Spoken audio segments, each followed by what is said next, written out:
ең болмағанда жазылыңыз. Дәстүр бойынша лайк басуды және менің әлеуметтік желілеріме жазылуды ұмытпаңыз. Біз анимеге кірісеміз. Мұның бәрі құрбандық шалатын жерге қасиетті темір тізбектің рыцарлары отрядының келуінен басталады. Осы кезде Гус тавернаға келеді. Онда жалдамалылар эльф пакты мазақ етіп, олармен бірге жұмыс істеген жігітті ұрып соғатын. Ол мұны тек сарбаздар үшін түсінді, өйткені олар оның барға баруына кедергі келтірді. Түнде парызды сезініп, пакты орманда тауып алады.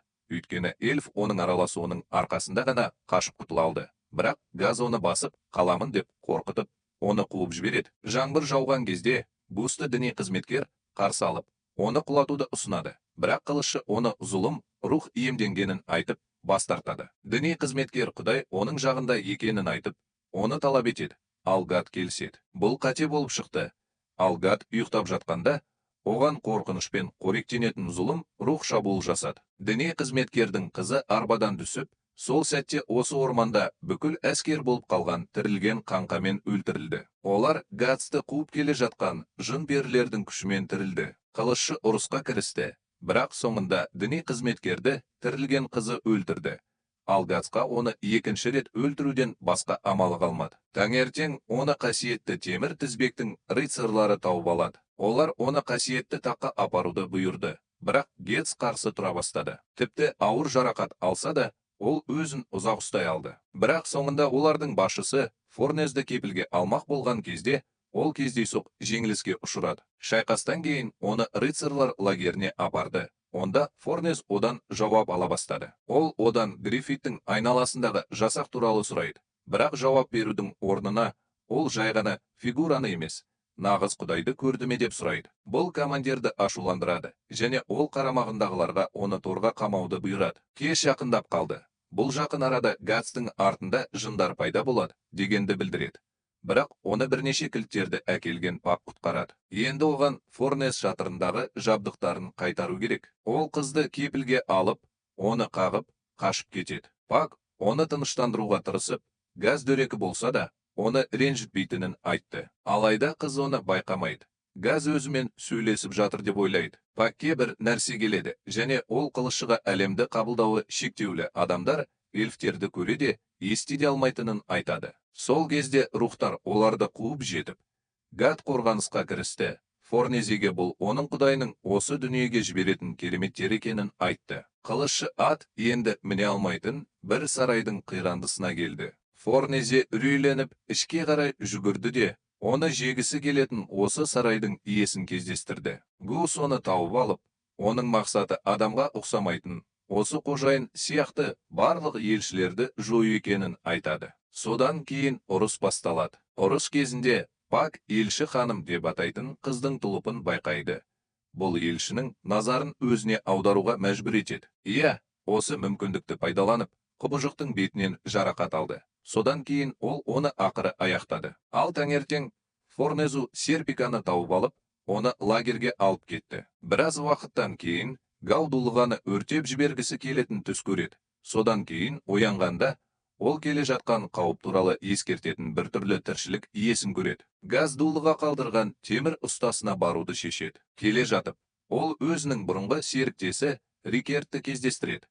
Олар тұтылғаннан бері бір-бірін көрмеген. Ол қылышыға дулығаның бір ай бұрын жоғалып кеткенін, бірақ оны ешқашан таба алмағанын айтады. Түнде Гетс 2 жыл ішінде болған оқиғаның барлығын ойластырып, оны өзі тастап кеткенін және оның кінәсінен жоғалып кеткенін түсінеді. Сондықтан Газ оны енді ешқашан жоғалтпаймын деп өзіне ант береді. Осы уақытта Рикерт Гатстың протезін жөндеп, жылдар бойы қылышын сүйреп жүрді. Таңертең Газ Рикертке бұл жер мен оның арманы туралы айтады.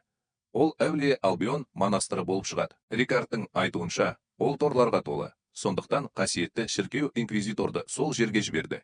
Енді бақсылардың соты сол жерде өтеді. Осы уақытта қасиетті темір тізбектің рыцарлары инквизитор Бренмен бірге Албионмен бірге жүреді. Қалаға барар жолда оларға отбасы мүшелерін өлім жазасына кескені үшін Мазгустан кек алғысы келетін тұрғындар шабуыл жасады. Бірақ шабуыл сәтсіз аяқталды, және шабуылдаушылардың барлығын оның жазалаушылары тұтқындады. Содан кейін олар өлім жазасына кесілді. Мұнда Каску Лукамен кездесіп, оны өзімен бірге алып кетеді. Осы уақытта Албионға барар жолда жатқан қалаға Кушан барлаушылары шабуыл жасайды. олар қаланың барлық күзетшілерін өлтіреді. Олардың алдында Гатс пайда болады.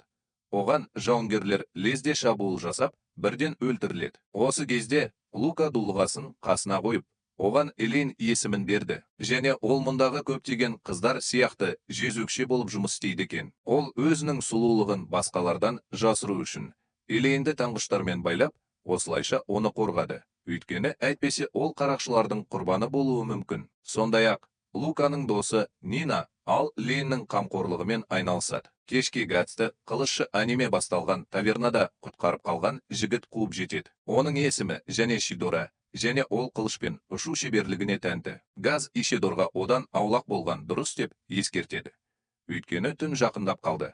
Ал рухтар жақын арада оның артынан келеді. Рухтармен жұмыс істегеннен кейін Гус күн тұтылу кезінде оны құтқарған бас сүйегінің рыцарымен кездесті. Рыцар жақын жерде елшілердің бірі, тіпті олардың бастапқы көзі де бар екенін ескертеді. Сондай-ақ рыцар көптеген адамдарға түсінде жарқыраған сұңқардың пайда болғанын, және көп ұзамай бұл дүниеде сұңқарды бейнелейтін адам пайда болатынын, және тұтылу кезінде болған оқиғаның қайталанатынын айтады. Түнде Луканың досы Нина ешкінің басына табынушылыққа жататыны және бидғатшылардың оргияларына қатысатыны белгілі болды. Каска үнемі Нинаның артынан жүретіндіктен оны зорламақ болған культ адамдар байқады. Бірақ олардың бір бөлігін рухтар өлтірді, ал дулығаның өзін баласы қорғады. Қалған табынушылар оны бақсы деп танып, оның алдында тағзым етті. Енді адамдар дулығаның күші туралы білгендіктен, бұл жерде қалу қауіпсіз емес еді.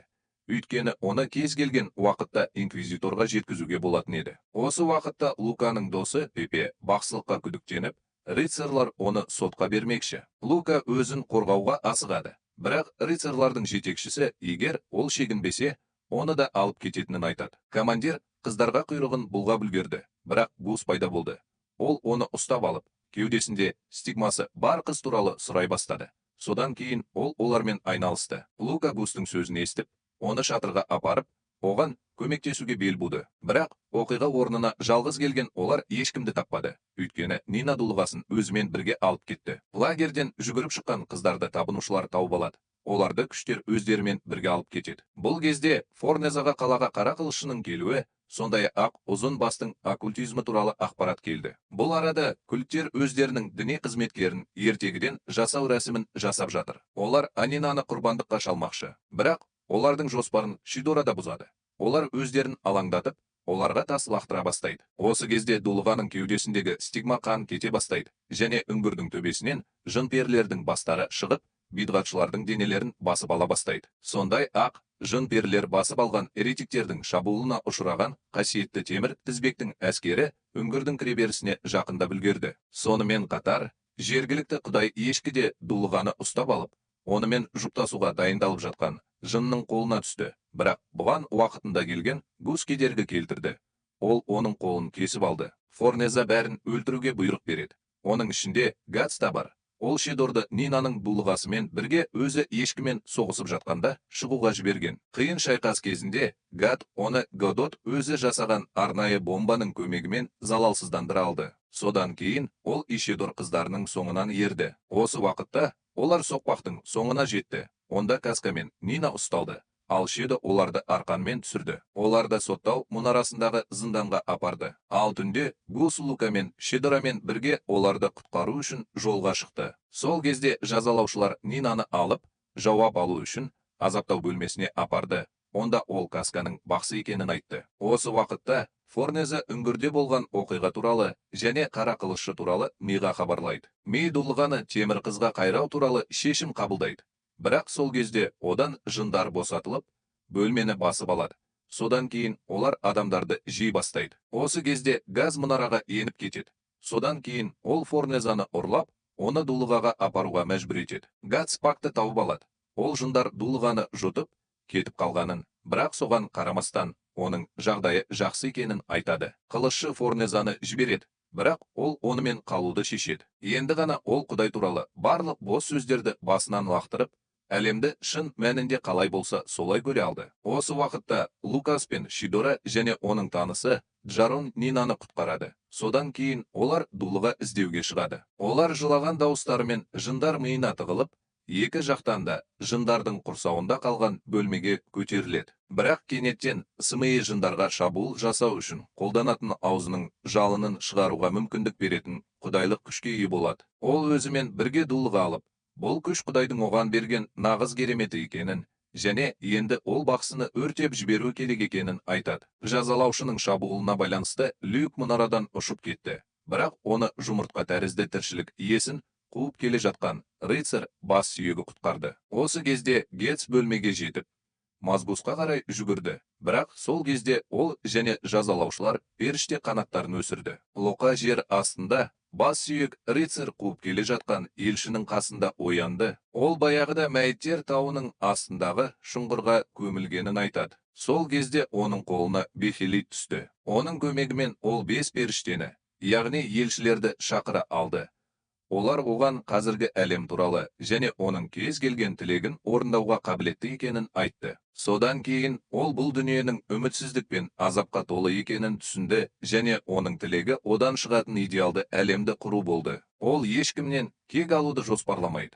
Оның бар тілегі адамдарға шынайы Құдайды сыйлау арқылы құтқарылу. Дәл осы жаратылыс, осы жерде болып жатқан барлық оғаш оқиғаларға, соның ішінде Мазгус пен оның жазалаушыларының жаңа күшке ие болуына жауапты. Әңгімеге рыцарь бас сүйегі араласып, тіршілік иесіне шабуыл жасады, бірақ оны жарақаттай алмады. Содан кейін ол Люкті жындар бір үлкен құбыжыққа біріктірілген жер бетіне шығарды. Рыцарь алдағы тұтылудың уақыты жақындап қалғанын түсінді. Содан кейін ол қызды өзімен бірге алып, қауіпсіз жерді алып кетті. Осы уақытта мидың жазалаушылары Гатсты ұстап алып, оны дөңгелетуге дайын болды. Бірақ қылышы қолындағы зеңбіректі пайдаланып үлгерді. Оның көмегімен ол олардың ең мықтысын жеңіп, өзін мойын тұзағынан босатып алды. Содан кейін ол басқалармен айналысты. Осы кезде әлгі үлкен жын босқындарға шабуыл жасай бастады.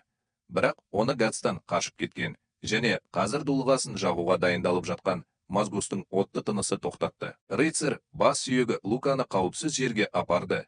Енді ол 2 жыл бұрын тұтылу кезіндегідей зотпен күресуге мәжбүр болады. Осы уақытта дулығаны бағанаға байлап, өртеп жіберді. Бірақ оны Шидора да құтқарды. Ол мұнараның түбіне секіріп, содан кейін арқанмен жоғары көтерілді. Ол мұны миына оңай қалдырмай, мұнараға көтерілді. Ол жерде оған шабуыл жасалып, діни қызметкер қылышын қақты. Соған қарамастан, діни қызметкер өлген жоқ. Оның орнына мүлдем жаңа келбетке ие болды және тіпті Гатстың қылышынан да өте алмайтын сауытпен жабылды. Брейн қылышыдан гөрі отты тыныспен Гадеске шабуыл жасауды ұйғарды және оның аузын қылышпен жабу үшін пайдаланды. Бірақ бұл тіпті көмектеспеді. Өйткені Брейн қылышты тоқтата алды. Содан кейін ол қылышыға бірнеше ауыр соққылар жасады. Жақын жерде тұрған Гат кеудесіндегі жараны байқады. Оны діни қызметкер әлі адам болған кезде тоқтата алды. Ол оған бомбаларының бірін лақтырды. Ал діни қызметкер оның отты тынысын пайдаланбақ болғанда, ол жарылысқа ұшырап, оны аяқтады. Ал діни қызметкерінен айырылған соң, мұнара түбіндегі қалған халықты жын жұтып қойды. Осы кезде Шидора бұл жаратылыстың оттан қорқатынын байқайды. Содан кейін газ барлығына алау жағып, таң атқанша сыртта тұру керек екенін айтады. Өйткені олар мұнараға барса, күн сәулесі оларды құтқармайды. Осы сөздерден соңғы уақытқа дейін Гатсты өлтіргісі келген Форнес оның күші мен сенімділігіне тәнті бола бастайды. Бұл арада Пак, бұл тіршілік иесінің осы жерде азаптаудан немесе індеттен қайтыс болғандардың рухтарынан тұратынын және оның жасалуының катализаторы дулығаның таңбалануы екенін түсінді. Гатс айтқандай, мұнара ең қауіпті жер болып шықты және оны 2 жыл бұрын тұтылу кезіндегідей Құдайдың қолының пішініне ие болған тіршілік иесі қиратты. Оның ең жоғарғы жағында жұмыртқа тәрізді тіршілік иесі материал ретінде шлам тәрізді тіршілік иесін пайдаланып, реинкарнациялана бастайды. Нәтижесінде ол жаңа тіршілік иесіне айналады. Таң атып, мұнараның Кинакушан әскері келіп, Гатс отрядына шабуыл жасайды. Бірақ отряд барлық кушандарды қорқытқан Зооттың арқасында құтқарылды. Бұл отрядтың артықшылығын пайдаланды. Қашу. Сол сәтте рыцарь бас сүйегінің алыстағы жарықты нұсқап тұрғанын байқайды. Ал бұл жарық жұмыртқа тәрізді тіршілік иесінен қайта туылған Гриффит болып шығады. Зод оның алдында тағзым етті. Содан кейін ол Гриффит ақаға шабуыл жасау мүмкіндігін түсінді. Содан кейін оны өзіне алып кетті. 2-ші маусым осымен аяқталады. Ал 3-ші маусымда бұдан әрі не болатынын білетін боламыз.